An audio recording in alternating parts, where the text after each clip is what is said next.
You are somebody who stammers, like me, and you've stammered from the childhood and you've had various embarrassing experiences because of that. And finally, now you're in your MBA, and exactly the way I was wondering it a few years back when I was in my MBA, that how do I really survive in this MBA and how do I make the best outcomes for my own self with this problem of stammering. And as I say that, the problem is not just about the outcomes. The problem is how do I deal with the day-to-day challenges which I will face during the 2 years of my MBA. Well, if that is the question which you have in your mind, then this video is for you. This video is from a fellow stammerer who went into all of his MBA interviews, and instead of speaking in the interviews, I was scribbling my answers. And this video is going to help you understand how you will not only make your way through the MBA, but you will come out much ahead of anyone else out there. Hi, I am Darpan Saxena, an MBA from IIM Udaipur, and let's get on with the video.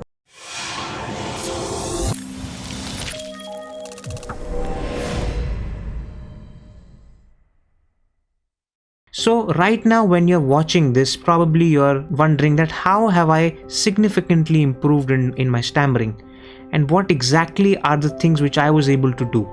My objective is to share all of that with you so that you can believe in yourself entirely, and so that you can start to imagine whichever outcome you want from your MBA, whichever outcome you really want. So for as far as I can remember, I've always been a stammerer as a kid. I used to stammer all through my school, and school was a horrific period where I used to save myself from not going to the school on the days when I knew that I had to speak in front of the class. I used to completely avoid it, to all the other days at home when I used to feel slightly embarrassed and slightly conscious about this problem. From there on, I went on to do my engineering, and during the engineering, the problem remained with me. However, yes, my stammering had slightly improved as the people around me were also very mature to handle it. However, still, during my engineering, I had a lot of anxiety about my stammering, and I knew that it could significantly impact whatever career I want to be in. And from there, I started to work towards my MBA in order to crack all of the exams. Now, the good thing is that I was able to crack all the MBA entrance exams. CAT, SAT, IFT, SNAP, all of them. And I had the interviews from some of the best business schools out there. For example, XLRI, MDI, IFT, and all the IIMs except for the top 5 IIMs. Even when I had cracked the exams really well and I had all the best calls out there, I was still not happy, because somewhere I knew that the real problem has not yet arrived. And for me, the real problem was the interviews and the GDs. I tried a few mock interviews, I appeared for them, and all of them were horrible. They were so horrible that I was not even able to speak 2 words in the straight same breath. And from there, somebody advised me that if your problem is so grave, then probably you should see that how you could scribble and speak. So while you're scribbling, probably your fluency will improve. And I observed that yes, while I'm scribbling, at various occasions my fluency, it used to improve, however not entirely. So that was the only thing I had in my hands. My B school interviews were right ahead of me, and I had to find a way to deal with them. And in all of my B school actual interviews, I used to take A4 sheets with me so that I can ask them if I could scribble my answers while I'm speaking. And if you just imagine it from the angle of the interviewers, it would be so awkward and weird that here is a student who says he wants to do MBA, and he's not even able to speak one phrase completely, and he's scribbling something and then trying to speak out something. It was bad, and I knew that that is not the kind of impact which I would want to throw on the interviewer. And obviously, in all of these 15 to 20 B schools where I had a chance, I was either waitlisted or rejected in all of them. And finally, I made it to IIM Udaipur, which was the best phase of my life, because in that B school, I figured out things which have changed my life. It was in that environment amidst the hills where I was able to focus on myself and was able to change my fate. And here I am in front of you in this YouTube video where I'm trying to explain the same concept to you. that what exactly are those things which I tried again, I failed, yet I tried again, and I could improve my stammering and could take complete control of the outcomes which I have from my MBA. Now, I will be sharing with you two aspects of how you can handle your stammering. However, I must first inform you that what is this video not about. This video will not help you understand that what is the cure for your stammering. In fact, I myself have not yet been able to find a cure for it. And hence, if you are somebody who wants a complete cure, I am probably not the right person to talk about it, and probably you will have to explore a lot many more YouTube videos on that.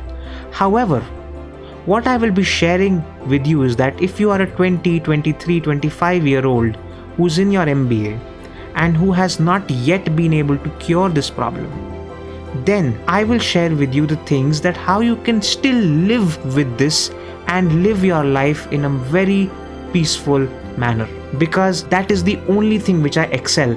I still stammer, but I have figured out ways how I can reduce it and how I can still make an impact on my journey. Also, if you feel that this video can help someone else who has the same problem, then I would like you to like this video and share so that it can reach the maximum number of people who may need it. So now, here's the thing. When you have a problem of stammering in your MBA, there are basically two things which you need to handle. And these two things are, one, your confidence, and two, your career outcomes. These two are the only things which stammering can affect when you are in your MBA. And I will be sharing with you the exact ways in which you cannot allow your problem of stammering or your issue of stammering to affect these two things. The first one was your confidence, and the second one was the career outcomes which you can have from your MBA. I'll start off with confidence.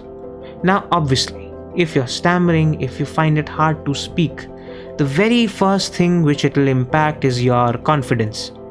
And if we are to live with this problem, then we need to find a way in which we can regain all of that lost confidence. Because when we would regain that confidence, we will be able to handle this in a much more smarter way. And in fact, it will help you in your fluency, because when from the inside you're feeling sure, then you would have observed that you hardly stammer.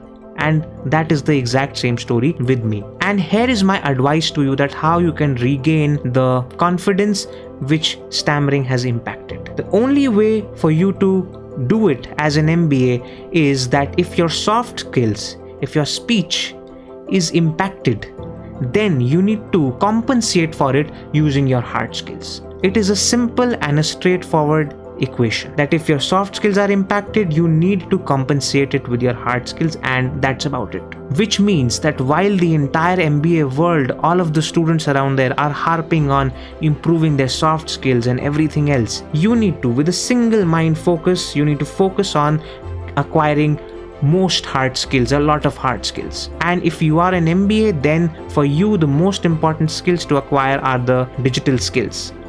I will link to another video of mine wherein you'll know that what are these digital skills. Now I will give you an example of how I was able to use my hard skills to compensate for my soft skills. So when I had entered IIM Udaipur, I was not very sure about what will I do and how will I live with this issue. And I also had that same impression that if you are in MBA, it's all about how much you can talk. Each day in the first year, when I used to go to my classroom, I used to completely avoid to speak in the room. I have never in my entire first year raised my hand and given any answer to anything in the class, even when I knew the exact answer which everyone else was not able to find. And then each evening, I used to feel very frustrated that what is the point of actually studying so much when you go in the classroom and you have to stay shut, when you have no way to share whatever you have learned. And from there, I got a brilliant idea. I said that, okay, if I'm having a trouble in speaking out my knowledge and my ideas, how about I start a blog? And right in my first year, I started my marketing blog, Super Heuristics. It was the best thing I had done for myself in my entire life. Because when I created that blog, I started to improve on my digital skills. For example, I learned how to do search engine optimization in order to help my articles be on the first page of Google.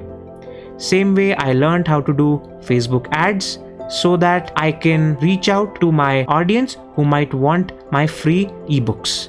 And in the same way, I learned email marketing, conversion rate optimization, analytics, so on and so forth. I was actually implementing all the skills which I used to learn online and all the concepts which I used to study in the class. I had like a secret marketing experiment lab in my blog. And when my skills started to improve, it impacted the outcomes of my blog.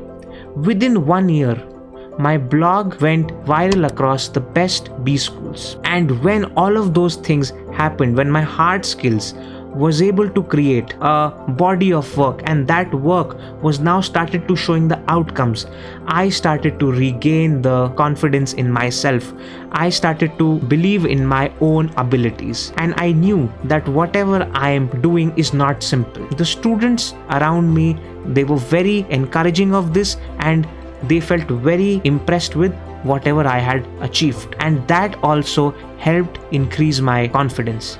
Now, what you need to really understand is that my confidence was not increasing on some false inflated ego. It was based on my strong and rock solid hard skills which I had acquired, practiced and almost perfected.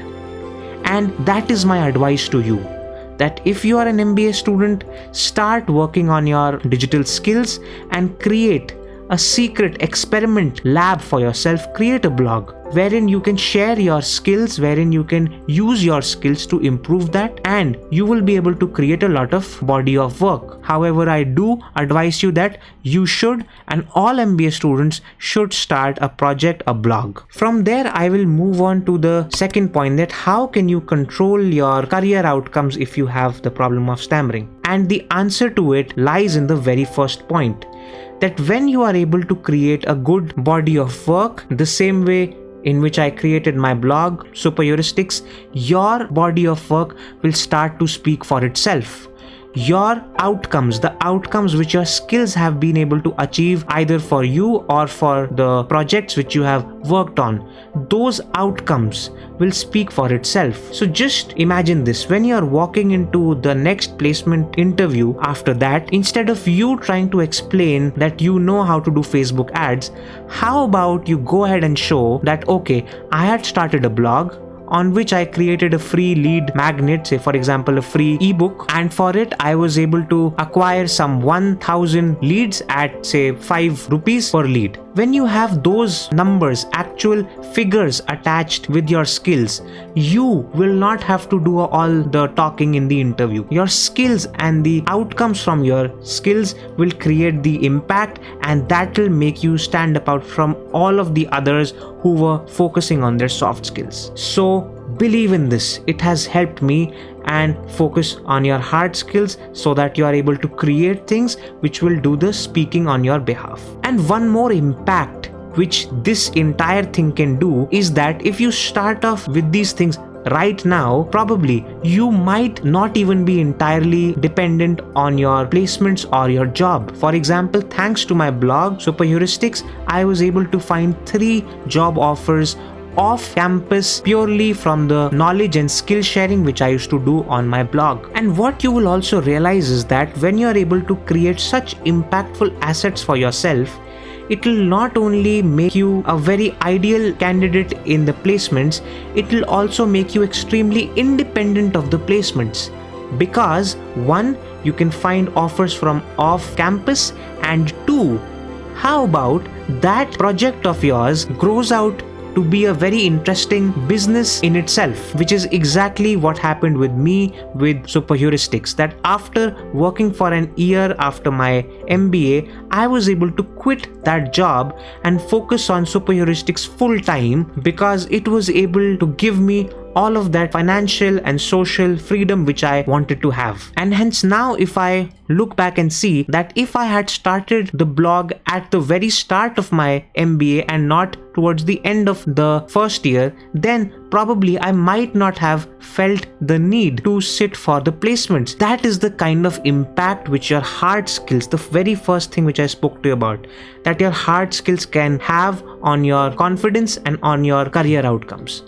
So if there is just one thing which you want to take away from this video, then that one thing has to be that if you have a problem of stammering and if you are in your MBA, then focus on your hard skills, because those hard skills will help you regain your confidence, which will improve your speech, and also those hard skills will help you create body of work which will impact the kind of outcomes which you can have from your MBA, and you would not even realize what sort of opportunities it can open for you. I would again want you to subscribe and share this video with anyone you feel who needs to hear this, because it can significantly impact anyone's career the way it did to me. I would see you in the next video. Thank you so much. Goodbye.